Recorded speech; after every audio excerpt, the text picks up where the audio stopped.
Good morning to all of you. In the previous lecture, I have solved a problem on helical spring of non-circular cross section. In today's lecture, we'll see a concentric spring.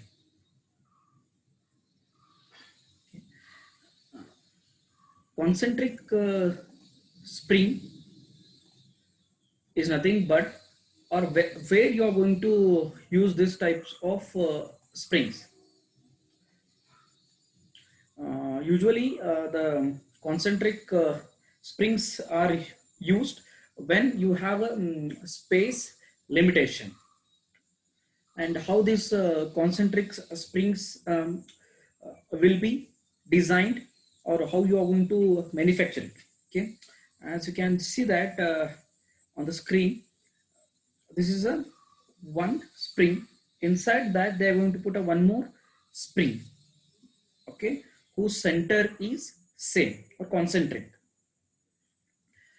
In this case, whatever the spring length is there, that is the free length of the spring, that might be same or different. The figure which you are seeing on the screen, in this case, the length of the inner as well as outer spring, okay, both the lengths are same. And one more case is there where the length will be different.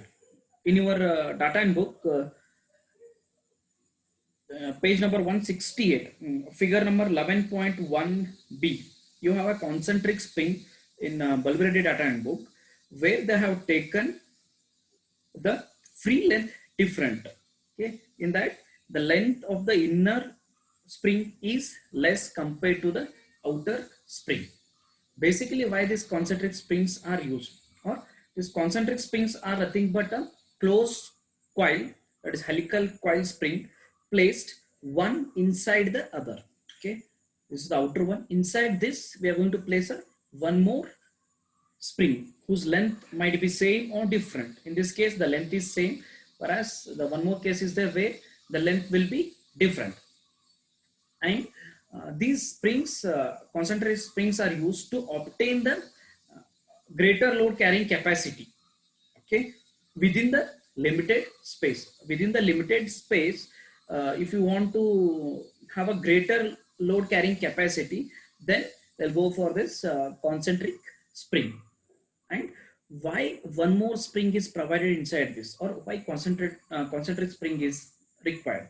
You can see that to ensure the operation of a mechanism, or whichever the mechanism you are going to use, in that, for example, if any of one of the spring fails, okay, if any of the one spring fails, it should not hamper on the mechanism, means other spring will be active. Otherwise, if outer spring has failed, means inner spring will carry the load, means the mechanism will be in operation. For that reason, these concentric springs are used. After that, you can replace that and you can add a new concentric spring. Okay. In this case, when you are going to design the spring, whatever the procedure you have followed for the previous, it remains same. Okay, you need to find out the shear stress which will be induced in the concentric spring. You need to find out the deflection.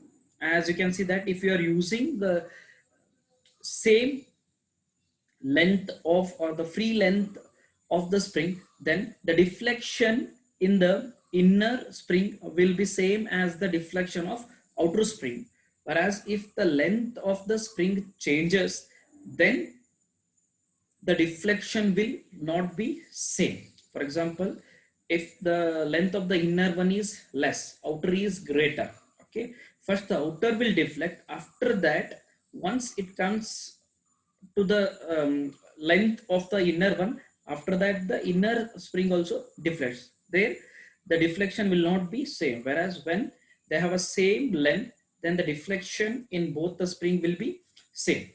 And if you see the figure, D is nothing but the mean diameter of the coil. Okay, in this case, here two springs are there. D1 is nothing but the mean diameter of the outer spring, and D2 is the mean diameter of the coil of the inner spring. And whatever this D1 you are seeing, D is nothing but the wire diameter. In this case, this is outer and this is inner spring. Therefore, D1 is wire diameter of the outer spring. D2 is nothing but wire diameter of the inner spring. And this L01, L0 is nothing but the free length. In this case, L01 is nothing but the free length of the outer spring. And this L02 is nothing but the free length of the inner spring.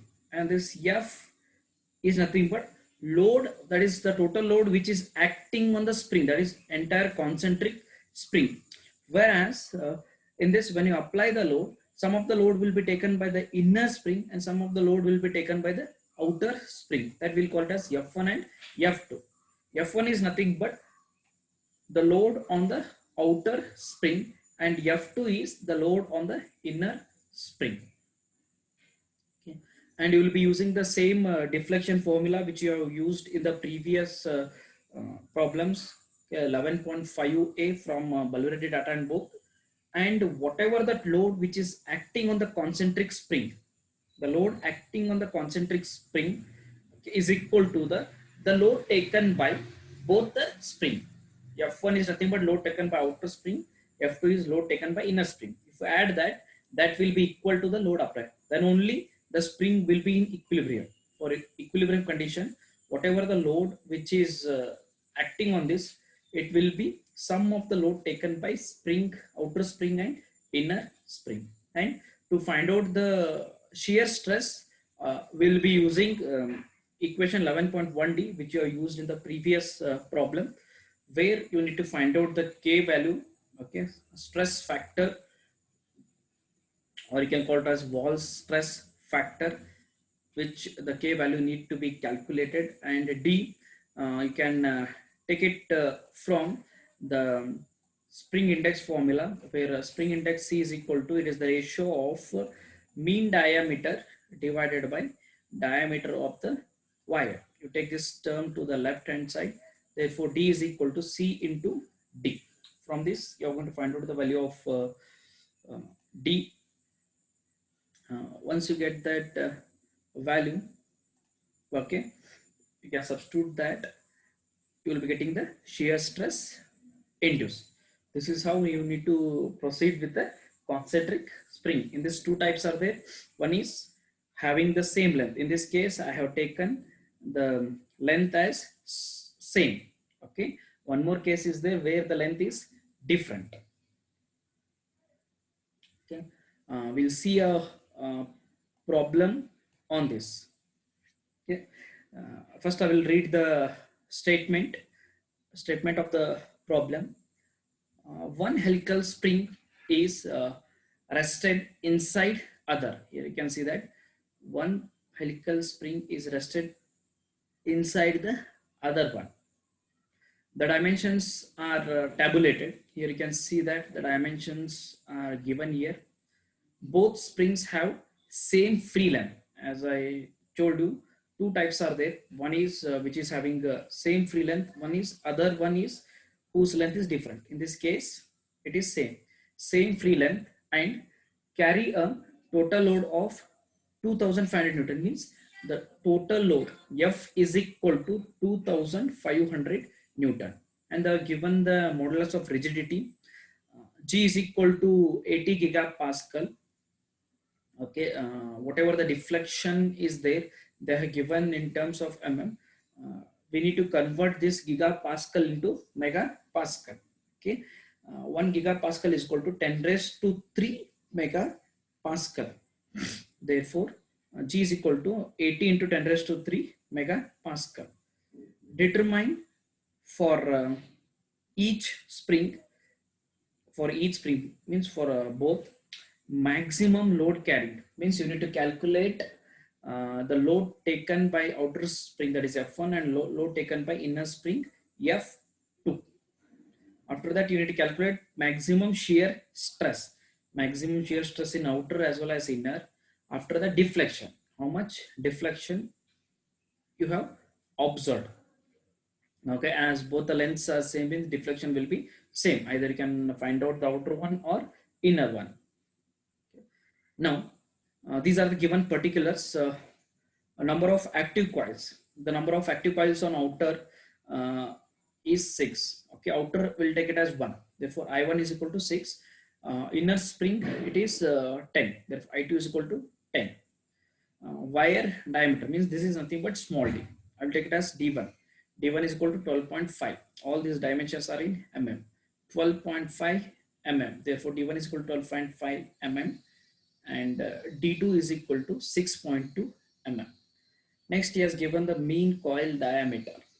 Okay, mean coil diameter, outer one, that is capital D1 is equal to 87.5. It is also in mm, 87.5 mm, and inner one, that is a D2, is 56.3 mm. And in the given statement, whatever the lengths are there, both springs have same length. Okay, they have equal free length. First, I will be calculating the maximum load carried. Okay, since here both springs have same equal free length, therefore the total load F is equal to total load F is equal to load taken by both the spring. F is equal to F1 plus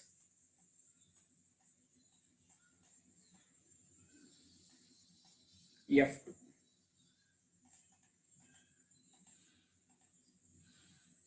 F1 plus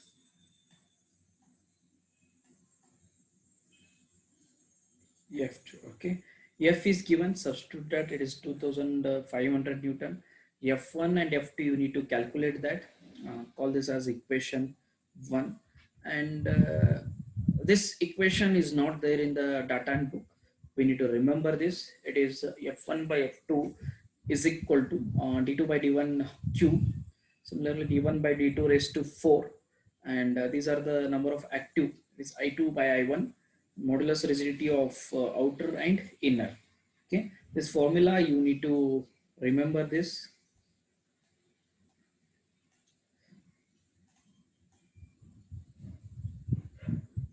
Okay, in this case, they have given the D2, D1 value, substitute all the values, okay, and take this F2 to the right hand side. From this, you're going to get the value of F1. Okay, in this case, two unknowns are there. Call this as equation 2. Okay, now in equation 1, you can substitute the value of F1. F1 you obtained in equation 2. Substitute F1 in equation 1. I'm going to substitute the value of F1. It is 7.335 F2. Substitute that, plus F2 is equal to 2500. Now you can take F2 common. Take F2 common. Remaining is 7.335 plus 1. It will be 8.335 divided by 2500. Okay, from this you will get F2 is equal to 300 Newton. Once you are going to get the value of F2, you can substitute that in equation 2. You will get the value of F1, or you can substitute that in equation 1 and you will get the value of F1. Anyone you can do. Either you can substitute in equation 2 or you can substitute in equation 1. After substituting the value of F2, F1 will get it as 2200 Newton. As I told you, if this spring has to be in equilibrium, whatever the load which is acting on that, okay, and the load taken by inner spring and outer spring, it should be same. Then only you can tell that the spring is in equilibrium. For example, you can see that the applied load is 2500 Newton, and F1 is 2200, whereas F2 is 300. Means total it will be 2500. Means applied load is 2500 and the load taken by both the spring is 2500. Means the spring is in equilibrium. Okay. Once you get this load, next he has asked you to find out the shear stress, or you can find out the deflection. You can see here, you can use this equation 11.5a from your data and book bulbarity 11.5a. It is in page number 170. Okay, I'm going to take this formula. Okay, in this case, as both the lengths are same, equal free length, because of that deflection in outer spring is equal to deflection in inner spring. Therefore either you can take y1 or y2. I will take it as y1. Therefore it is equal to 8 f1 d1 cube I1 d1 raised to 4 g1. If you are taking outer one, you have to take this. If you are taking inner one, therefore y2 is equal, it will be 8 f2 d2 cube I2 divided by d2 raised to 4 into g2. Okay, all the values are given. F1 just now you have calculated, it is 2200. D1 is the mean diameter of the outer spring, it is given 87.5 cube. I1 active coil, they are given it as 6. Substitute that, divided by D1 is also given. Wire diameter, it is 12.5 raised to 4 into modulus of rigidity is also given. It is 80 into 10 raised to 3, or you can write it as 80,000.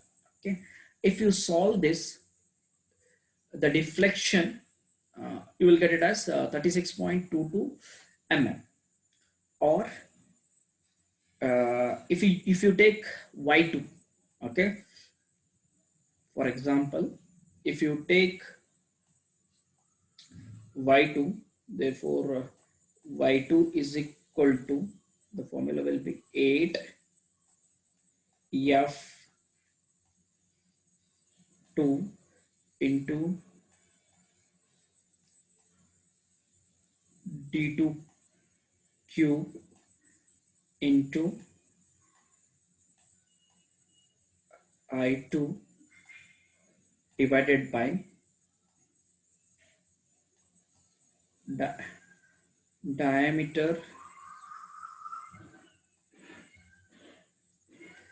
of the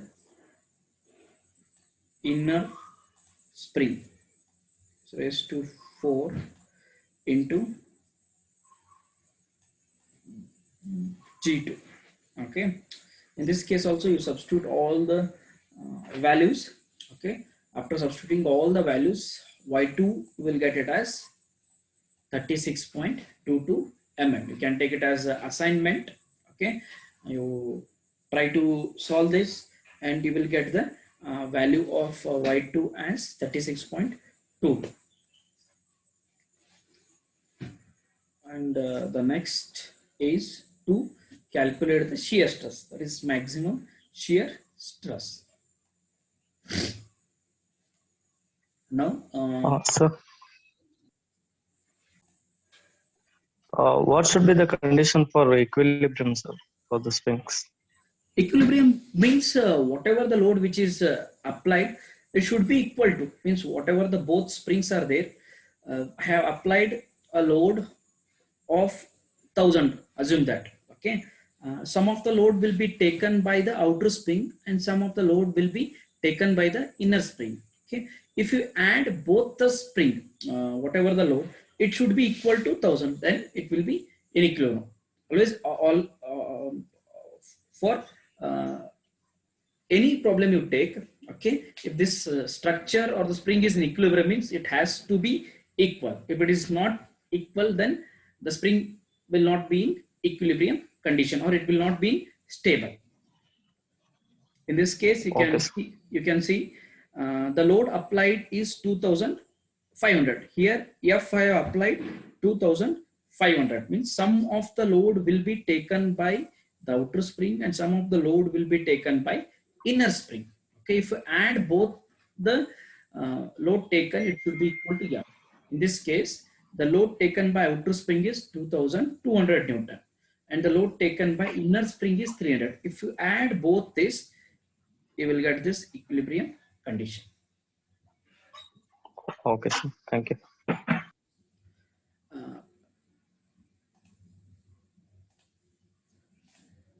now, next we need to calculate this maximum shear stress induced in the member. Okay, I will be using this equation 11.1D. Okay, the shear stress, if you are calculating, why? Because he has asked you to calculate shear stress induced in outer spring as well as inner spring. When you are taking outer spring, you take it as tau 1 and the remaining value will be, this will be F1 D1, this will be small d1 and k. Whatever that constant is there, it will not change, it will remain same. Okay, there is no need of calculating the k value once again, it is constant. Okay. Yes, this is constant, but the dimensions are different. Here you can see that the mean diameter of inner is different and mean diameter of outer is different. Okay, then the k value will also change. You have to take it as k1 and k2. If the dimensions are same, then the k value will remain same. Here, the dimensions are different. That's why the k value will also change. Now, first I will find out the shear stress induced in outer spring, and after that I will calculate shear stress induced in inner spring. Therefore, shear stress on outer spring is equal to, take that formula 11.1D. Okay, and as you know that whatever this spring index is there, it is the ratio of mean diameter of the coil to the diameter of the wire. Okay, here we are considering for outer spring, that's why I have taken the C1. Similarly, this will become D1, capital D1, small d1. Both the values are given. Substitute that, you will get the spring index as 7.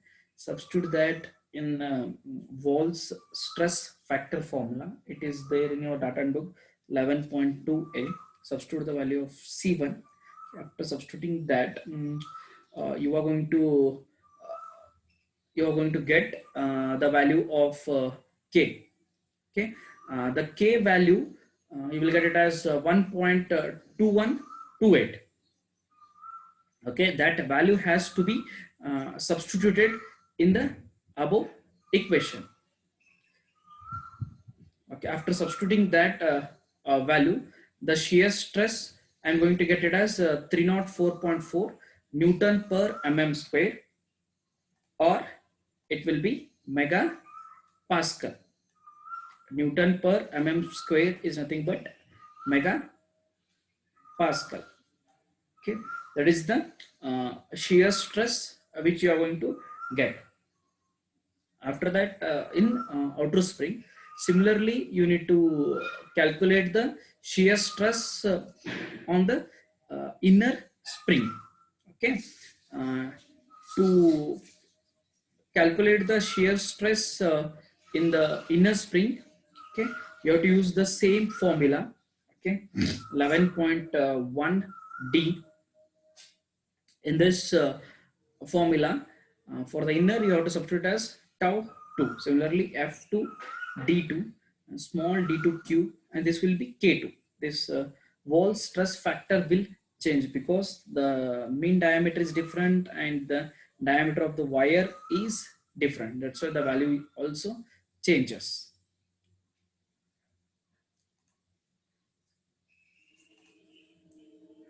Okay, use that equation here, the spring index. Okay, as we know that spring index is the ratio of mean diameter of the coil, mean mean diameter of the coil divided by diameter of the wire. Diameter of the wire. Okay, that is denoted by small d, and mean diameter is denoted by capital D. Here we are calculating it for the inner spring. That's why I have taken it as C2 is equal to D2 by D. This is equal to capital D divided by small d. Okay. I am going to substitute that in this. You will get the value of C2. Okay, and use the same formula 11.2a. Substitute the C2, that is spring index value which you obtained.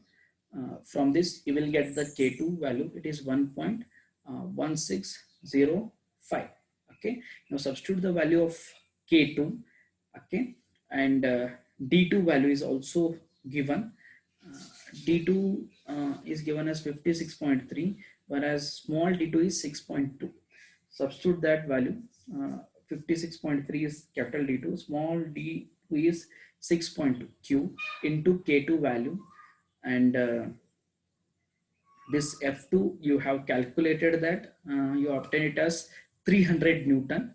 Substitute that. From this you are going to get the shear stress, and the shear stress induced in the inner spring is 209.4 megapascal or Newton per mm square. He has asked you to calculate the maximum load. You have calculated that. Maximum shear stresses induced in outer and inner, you have calculated that. Next, the deflection. Okay, I have calculated the deflection for the outer one, and inner one will be same, and I told you to use the 11.5a for the inner one. You calculate that, you will get the same value 36.22. Why? Because both are having same length. Means if the first spring deflects by 1 mm, means the inner spring will also deflect by 1 mm. Okay, means because of their same length. Okay, this completes the problem on concentric